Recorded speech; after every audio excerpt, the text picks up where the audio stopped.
Okay, class 7th, we are going to start your chapter number 1, that is tissue. Okay, so let's start chapter number 1. So tissue can be defined as a group of similar cells, more or less alike in size and shape, performing the same function and having a common origin. So this is about tissue.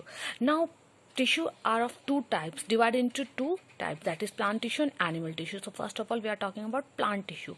So plant tissue, they are divided into two main categories based on the ability of their cells to divide, that is mesomatics and permanent. Okay, now mesomatics tissue. So mesomatic tissues, cells of mesostem divide continuously and help in increasing the length and width of the plant. These cells show some following characteristics. So number one is the cell of mesomatic tissues are similar in structure and they have a thin cellulose cell wall. Okay. Second, the mesomatic cells may be spherical, oval, polygonal or rectangular in shape. Okay. Third, the mesomatic cells are compactly arranged and do not contain any intercellular space between them. Fourth, each mesomatic cells contain dense or abundant cytoplasm and a single large nucleus. Fifth one, the mesomatic cells contain few vacuoles or no vacuoles at all. Okay. Now, mesomatic tissues they are growth tissues and they are found in the region of plant that grow.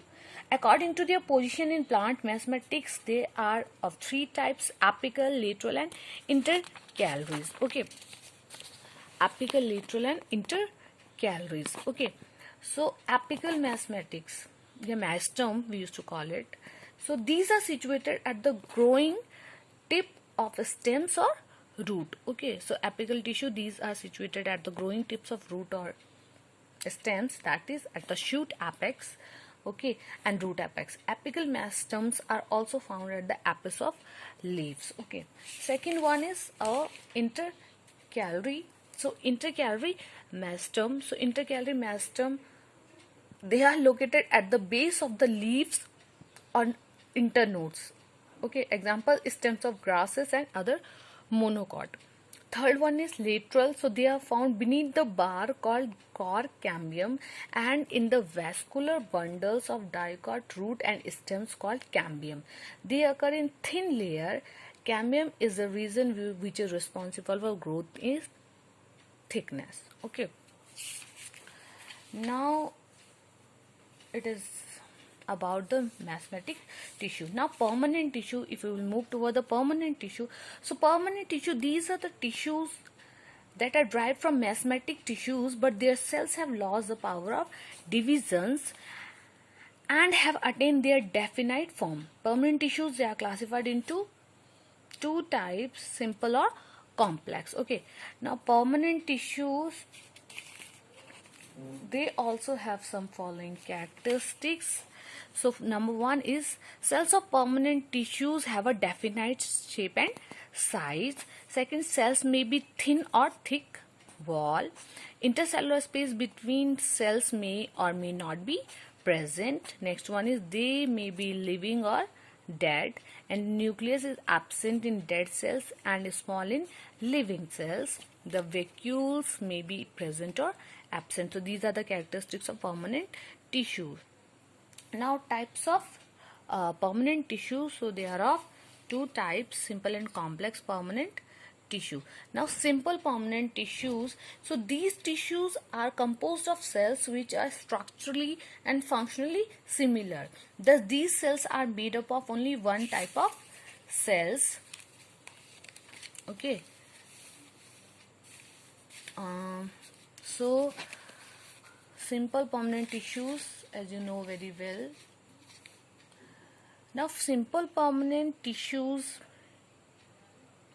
they are made up of only one types of cells and these cells are structurally and functionally similar. Okay, now main function of these tissue is to protect and support the plant. Okay, now these tissue, they are further classified into following types: protective tissue, supporting tissues. Okay,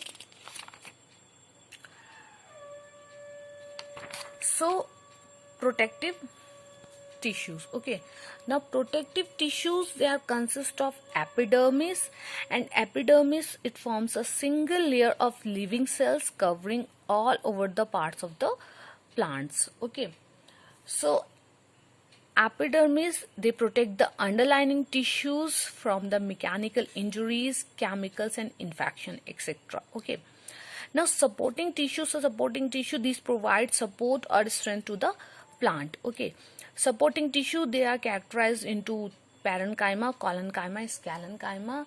So parenchyma tissues, parenchyma form the bulk of the plant body.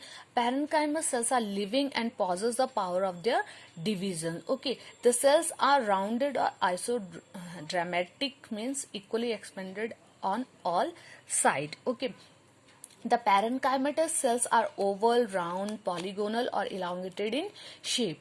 The cell wall is thin and encloses a dense cytoplasm which contains a small nucleus and surround a large central vacuoles. In other words, parenchyma cells having living protoplasm. Intercellular space are abundant. Okay. Now function of parenchyma, like parenchyma, they serve as a packaging tissues to fill the space between the other tissues and maintain the shape and firmness of plants due to its turgid cells. Second is, due to its turgidity property, parenchyma form the main means of support to the stems and herbaceous plants. Many functions are there, but I am just telling you two functions only. Okay. Second one is collenchyma. So collenchyma, okay, so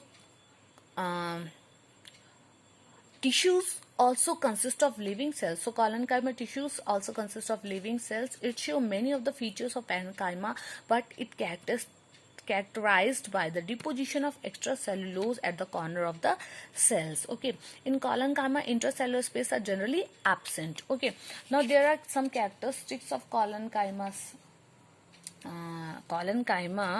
These are cells of collenchyma are living or elongated. They appear polygonal, oval or circular. Okay, now the third one is scalenchyma. So scalenchyma are the dead cells and they are devoid of protoplasm. The wall of cells of scalenchyma are greatly thickened with deposition of lignin. Okay, so what is lignin? It is a complex polymer which acts as a cement and hardens cells wall. Okay, so there are some characteristics of scalenchyma tissues, that scalenchyma is hard supporting tissues. They do not contain nucleus and lack cytoplasm. So this is about the characteristics of scalenchyma tissue. Now function of scalenchyma is they provide mechanical strength and rigidity to the plant's body. Now complex permanent tissues. So complex permanent tissues are formed of both living and dead cells. Okay, and